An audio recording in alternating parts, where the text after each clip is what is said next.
Je suis donc avec Dominique de Villepin. Monsieur de Villepin, l'UMP a condamné unanimement le pardon de Ségolène Royal en Afrique, mais pas vous. Vous trouvez aussi que le discours de Nicolas Sarkozy avait été très maladroit? Écoutez, je sais pertinemment où vous voulez en venir, mais je vous arrête tout de suite. Vous n'obtiendrez pas de moi que je dise du mal du président de la République. Oui, vous êtes dans le même camp à l'UMP. Non, c'est que le juge Martini m'a interdit de prononcer le nom de Nicolas S. Ah, c'est à cause de l'affaire Clearstream? Entre autres. Oui.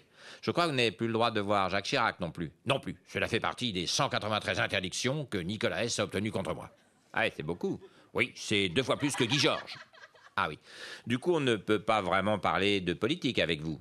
Non, mais nous pouvons parler de Napoléon, si vous voulez. Je suis un spécialiste. Oui, vous avez écrit plusieurs ouvrages sur lui, mais ce n'est pas vraiment le sujet. C'est dommage. Vous auriez dû lire le discours de Napoléon à Dakar. Napoléon à Dakar? Oui. C'était juste avant la campagne d'Égypte en 2007. En 1807, pardon. Et il a dit quoi à Dakar, Napoléon? Il avait prononcé un discours honteux où il disait que l'homme africain était absent de l'histoire. C'est Napoléon qui a dit ça? En premier, oui. Ah, mais ça devient intéressant. Oui, Napoléon avait son franc-parler. C'était un véritable dictateur qui ne supportait pas la contradiction. Rappelez-vous ses paroles en haut des pyramides d'Égypte. Casse-toi, pauvre con.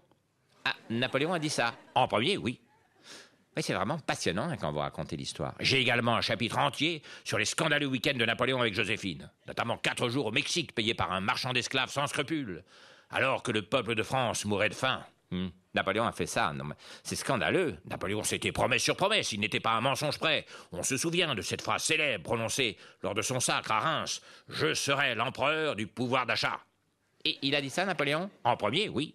Et l'on ne sait que trop bien ce qu'il a fait de cette promesse. Il l'a foulé aux pieds tout au long de son règne sanguinaire. Ah, je ne savais pas tout ça.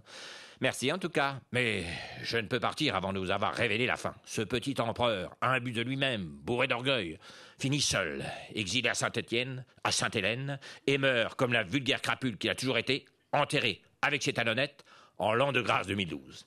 Merci de nous avoir fait partager votre passion. Allez, la suite.